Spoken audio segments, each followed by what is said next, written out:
June 6, 1944. Normandy. A young American private lies motionless in a hedgerow, his cheek pressed against a walnut stock worn smooth by 1,000 hands before his. Through a 2.75 power weaver scope, he watches 4 German soldiers setting up a machine gun nest 350 yards away. They have no idea he exists. They have no idea that in the next 30 seconds, none of them will exist either. He exhales slowly, squeezes the trigger. The bolt-action rifle bucks against his shoulder. He works the action, acquires the next target, fires again. 4 shots. 4 enemy soldiers neutralized before they can return a single round. The rifle in his hands cost the United States government approximately $56. The semi-automatic M1 Garand, carried by the infantry around him, cost $85. And yet, when precision mattered most, when one shot meant the difference between life and death, America turned to something older, simpler, and devastatingly more accurate. This is the story of the M1903A3 Springfield, the budget bolt-action rifle that became America's primary sniper platform in the deadliest war in human history. A weapon born from desperation, refined by necessity, and proven in the crucible of combat from the beaches of Normandy to the caves of Okinawa. December 7th, 1941, changed everything. When Japanese aircraft struck Pearl Harbor, the United States military faced an immediate and catastrophic problem. The nation needed to arm millions of soldiers, sailors, and Marines almost overnight. The M1 Garand, adopted in 1936 as the standard service rifle, was revolutionary. 8 rounds of .30-06 ammunition fed from an en-bloc clip, semi-automatic fire as fast as a soldier could pull the trigger. General George Patton would later call it the greatest battle implement ever devised. But in December 1941, America did not have enough of them. Springfield Armory was producing M1 Garands at capacity, but capacity was not nearly enough for a 2-front global war.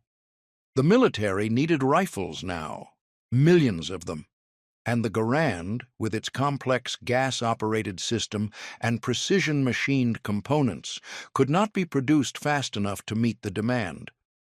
The solution lay in the past. The M1903 Springfield, the bolt-action rifle that had served American doughboys in the trenches of World War I, was still in limited production. Its design dated back to 1903, but that design had one enormous advantage. It could be manufactured faster and cheaper than the Garand. In September 1941, Remington Arms received a contract to produce M1903 rifles using tooling from Rock Island Arsenal that had been sitting in storage since 1919. The machinery was over 2 decades old. The rifles they produced were nearly identical to those made at the end of the First World War, but as production ramped up, Remington engineers identified a problem. The original M1903 design required extensive machining, milled parts, precisely fitted components. In a wartime economy where every hour of factory time mattered, every dollar spent on manufacturing mattered, the old Springfield was still too expensive, too slow to produce. They needed to simplify. By early 1942, Remington had received Army approval for a continuously increasing number of changes to the original M1903 design. Milled parts were gradually replaced with stamped steel components. The elegant finger grooves on the stock disappeared. The finely machined trigger guard assembly became a stamped and welded unit. The precision-polished metal surfaces were replaced with a simpler Parkerized finish. The most visible change was the rear sight. The original M1903 featured a complex ladder-type sight mounted on the barrel, a precision instrument designed for long-range volley fire. Remington replaced it with a simpler aperture sight mounted on the receiver, similar to the sight on the M1 Garand. This served a dual purpose. It was cheaper to manufacture, and it helped soldiers already trained on the Garand transition more easily to the Springfield. At approximately serial number 3,330,000, the Army and Remington recognized that the cumulative changes warranted a new designation. The rifle was redesignated the M1903A3. The cost savings were significant. While exact wartime production costs varied, the M1903A3 could be manufactured for approximately $56 per unit. The M1 Garand cost around $85 at the start of the war. For a military arming millions of soldiers, that nearly $30 difference per rifle represented an enormous sum. But the A3 was not just cheaper. It retained something the Garand could never match: inherent accuracy. To understand why the military chose a $56 bolt-action rifle over the $85 semi-automatic Garand for sniper work, you have to understand the physics of accuracy. A bolt-action rifle has fewer moving parts than a semi-automatic. When a soldier fires a bolt-action, the bolt is locked rigidly in place for the entire firing sequence. There is no gas system siphoning energy from the barrel, no bolt carrier group moving backward and forward, no springs compressing and releasing. The barrel remains perfectly stable from the moment the firing pin strikes the primer until the bullet exits the muzzle. The M1 Garand, brilliant as it was for infantry combat, had inherent limitations for precision shooting. Its gas-operated system required slightly looser chamber tolerances to ensure reliable cycling. The movement of internal components during firing introduced variables that affected shot-to-shot consistency. The en-bloc clip system meant the rifle had to be loaded from the top, making it difficult to mount a scope directly over the bore. The Springfield had none of these limitations. Its bolt locked up solid. Its chamber could be cut to tighter specifications. Its internal magazine allowed clear access for mounting optics. In the hands of a skilled marksman, the M1903 could consistently place shots inside a group small enough to cover with a silver dollar at ranges where the Garand would scatter them across a dinner plate. For the average infantryman in a firefight, the Garand's rapid semi-automatic fire was infinitely more valuable than theoretical accuracy advantages. But for a sniper, lying motionless for hours waiting for a single perfect shot, the bolt-action Springfield was the superior tool. The United States Army entered World War II without a dedicated sniper rifle.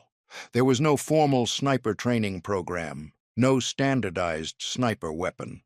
When American troops began seeing combat in the Pacific, requests started flowing back to the War Department. The soldiers needed a precision rifle. They needed it immediately. The newly adopted M1 Garand presented challenges for sniper conversion. Its top-loading en-bloc clip made mounting a centerline scope problematic. The complexity of the gas system meant any modifications might compromise reliability. The rifles were needed desperately for standard infantry use. On January 14, 1943, the Army standardized a solution: the M1903A4. Remington would take M1903A3 rifles from the production line and convert them for sniper use. The iron sights were removed. The bolt handle was modified with a concave section to clear a mounted optic. A Redfield scope mount was installed on the receiver.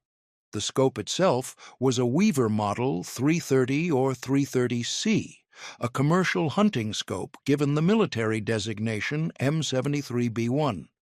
It offered 2.75 power magnification with a simple crosshair reticle. The rifles were not hand-tuned match weapons. They did not receive special barrels or precision triggers. Receivers were selected from production that met specifications, and barrels were chosen that fell within exact tolerances. But they were not individually accurized like a competitive target rifle. The cost for this conversion came to approximately $64 per rifle, including the scope and mount. Still cheaper than a standard M1 Garand. The government initially ordered 20,000 M1903A4 sniper rifles. By the time production ended in June 1944, 28,365 had been delivered. In October 1942, a typewriter company in Syracuse, New York, began manufacturing military rifles. The L.C. Smith and Corona Typewriter Company had been building office equipment since the 1880s. Their factory had churned out millions of typewriters that sat on desks across America. But in 1942, the government suspended non-essential typewriter production. The nation needed weapons more than it needed correspondence machines. Smith Corona partnered with High Standard Manufacturing Company, which supplied the rifle barrels. The typewriter factory retooled for war production. By November 1942, the first Smith Corona M1903A3 rifles rolled off the assembly line. At peak production, the Syracuse factory manufactured 23,000 rifles per month. They tested every single one, firing them deep within the factory before shipping them to war. By the time rifle production ceased on February 19, 1944, Smith Corona had manufactured 234,580 M1903A3 rifles. Remington produced over 700,000 more. Combined with the sniper variants and earlier production models, more than 1.3 million M1903 series rifles served in World War II. A typewriter company had helped arm an army. It was a testament to American industrial capacity and the adaptability of the Springfield design. From its standardization in January 1943 until the end of the war, the M1903A4 saw action in every theater of operations. In the rugged mountains of Italy, American snipers used the Springfield to engage enemy positions at ranges that negated the Germans' numerical advantages. A single skilled marksman with an A4 could pin down an entire squad, force them to seek cover, disrupt their movement for hours. Private First Class Edward Foley of the 143rd Infantry Regiment, 36th Division, carried his M1903A4 through the Italian campaign in 1944. Near the town of Velletri, he and other American snipers worked to neutralize German observation posts and machine gun positions. The dense terrain and mountainous country were ideal for precision shooting. In Normandy, the weapon proved invaluable in the bocage country. The thick hedgerows that crisscrossed the French countryside provided perfect concealment for snipers. Private First Class Ray Register, a young soldier from Alabama, demonstrated what the rifle could do in skilled hands. From his concealed position in a hedgerow, he spotted 4 German soldiers setting up a machine gun 350 yards away. 4 shots, 4 enemy soldiers neutralized. When a 5th enemy revealed his position while trying to locate the source of fire, Register eliminated him as well. 5 targets in under a minute. The M1903A4 was not a perfect weapon. Soldiers complained about the Weaver scope. It fogged in humid conditions. The magnification was too low for long-range work. The windage adjustment screws were fragile and easy to damage. Without the scope, the rifle was completely sightless, since no iron sights were fitted. But it was available. It worked. And in the hands of a skilled marksman, it could eliminate enemy soldiers at ranges where they had no hope of responding. In the Pacific Theater, the M1903A4 faced different challenges. High humidity wreaked havoc on the Weaver scopes. Moisture seeped into the tubes, blurring lenses and obscuring crosshairs. The jungle terrain often meant engagement ranges were far shorter than in Europe. But the rifle still served. Lieutenant Colonel John George, author of Shots Fired in Anger, documented his observations of sniping in the Pacific. He noted that at jungle distances, accuracy demands were different. The ordinary M2 ball ammunition worked well enough for most sniping purposes when you were engaging targets at 50 or 100 yards, rather than 500. The Marines had their own approach. Rather than using the Army's M1903A4 with its Weaver scope, Marine armorers built sniper rifles using M1903A1 national match actions and mounting powerful 8-power Unertl scopes. These rifles, sometimes called the M1 941 sniper rifle, could reach out far beyond what the Army's configuration allowed. Marine snipers reported confirmed eliminations at ranges up to 1,000 yards. On Peleliu, on Iwo Jima, on Okinawa, American snipers used variants of the Springfield to clear caves, eliminate machine gun positions, and support infantry advances. The bolt-action rifle that dated back to 1903 was still proving its worth in 1945. The M1903 A4 did not retire when World War II ended. When North Korea invaded South Korea in June 1950, American forces found themselves in desperate need of rifles. M1903A3. Springfields were pulled from storage and issued to soldiers. The A4 sniper variant continued its service in the frozen mountains and rice paddies of Korea.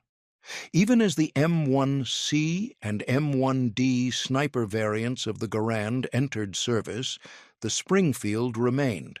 Its bolt-action design still offered accuracy advantages for long-range precision work. Marine snipers, using their unertl-scoped Springfields, continued to record confirmed eliminations at ranges that pushed the limits of what was possible with the technology of the era. The rifle served into Vietnam. In the early stages of American involvement, when specialized sniper equipment was scarce, some M1903A4 rifles were still in inventory. Technical manuals for the weapon were printed as late as 1970.